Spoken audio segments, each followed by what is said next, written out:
Oh, I do want to talk about his thing, but look, I'll send you a link.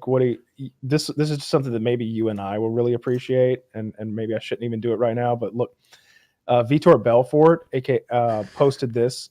Did you see this? No, I didn't see it, but Look, he says, "Happy birthday! Let's go one more time for another adventure. This time will be the first dance, along with the last dance, the beginning of a new journey. Stay tuned for more news. The Phenom is going to reinvent himself one more time. Team run together." And he's got the TRT is like separated out with hyphens. You can't. I'm showing everyone this picture.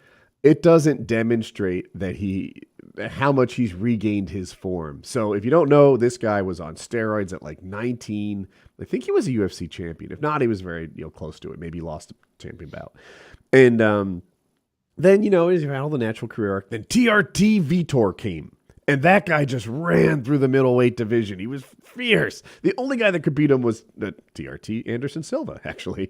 And, and he just battled everyone. Then he got caught for steroids. Again, he's a repeat offender for getting busted. No, or did they catch him? Or maybe they banned it? No, they changed the testing. They banned it. Yeah, so it was always banned, but he had a therapeutic use exception, I think. And he just took way more than he needed. Well, there's a difference between steroids and TRT, right? So he was the reason he needed TRT is because he had abused steroids early in his life, and now his body's not producing even an adequate amount of testosterone. So when they start testing, he really goes downhill as an athlete, not even where he would be before he started using performance-enhancing drugs. So they allowed for testosterone replacement therapy, which is legitimate therapy. He needed it. Although they were definitely giving him more than he needed.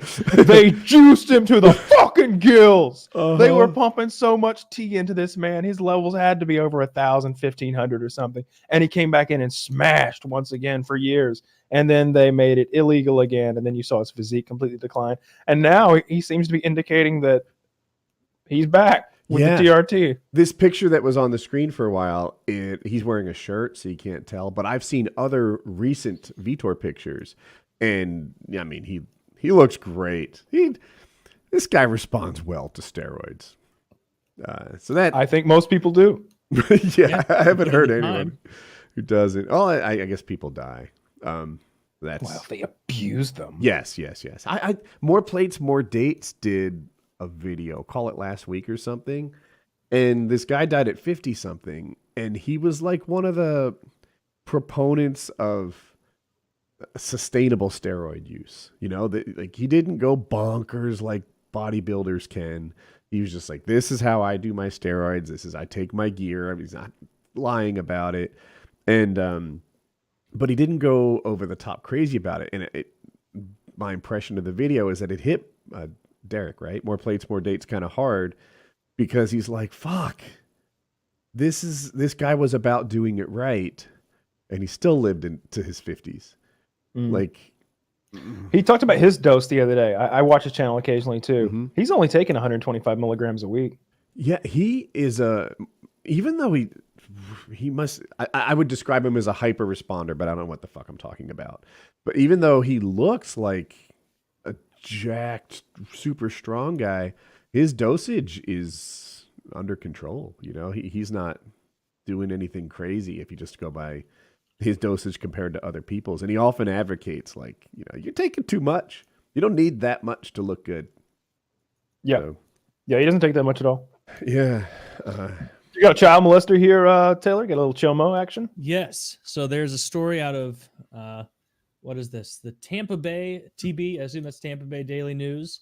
So, title of the article: Alternative school teacher confesses to murdering sex offender on community Facebook page after seeing him try to lure children. And so the guy on the left here, Taylor, the hero. When you look to the side, your mic's not in front of you. Can you adjust? Oh, sorry. Yeah. So the hero on the left, looking pretty fit, is the one who murdered that ghoulish Mario pedophile creep on the right. And he was and you scroll down on that, and you'll see a post from Matteo Condalucci looking absolutely like he's heading to the yearly pedophile awards. And he's got, look at his mustache. Oh no! He just says, "Hi, my name is Matt. I am from Buffalo too." Clearly writing that to a child. But basically, this guy had been caught fucking around with kids, and he put this, and he started doing like a youth outreach ministry thing look that at was him with targeting the- children. I'm Look at him showing with it the to him. priest get up on. Yeah. Yeah. Well, because he was running stuff where he's like, oh, he wrote this. He's like, my name is Reverend Matthew Condalucci. I am the founder of Disciples for Christ Street Ministry. The purpose of this ministry is to help the needy in our community. I work with the homeless and the needy families to provide them with food, clothing, and the other essentials that are needed for their everyday living. Put a couple periods in there, run on. I receive a lot of my donations from different stores in the community. There's a tireless effort and demands a lot of attention and hard work, and basically, food, homelessness, all that. And it shows him cutting a young child's hair there, and he's clearly luring in children. Giving back to the community. Okay. Giving back to the community.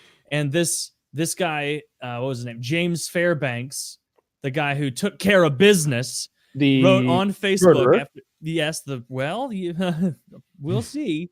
You are right. He did murder him. But he wrote, Dear Media, I am writing, this is on a Facebook community page. He goes, Dear Media, I'm writing this email to let you know that I killed Matteo Condalucci Thursday, May 14th around 9:45 p.m. While out apartment searching and checking the neighborhood I wanted to live in, I stumbled across his sex offender registry info. I read where he had molested, raped 2 children and been convicted twice, yet only served 2 years in prison for, all caps, raping children. I seen his address was right around the block from where I was looking to move. I drive by, and to my horror, he was standing in his driveway pretending to wash his truck. No soap or water, just a rag, while staring at a group of children playing in the street. I watched him for a few minutes and just felt sick to my stomach. He just kept staring at them. The kids thankfully left, and he went inside. I went to drive away and noticed to my amazement, this twice convicted sex offender had a playground set in his backyard. No fence, just a slide and a playhouse. I felt sick to my stomach.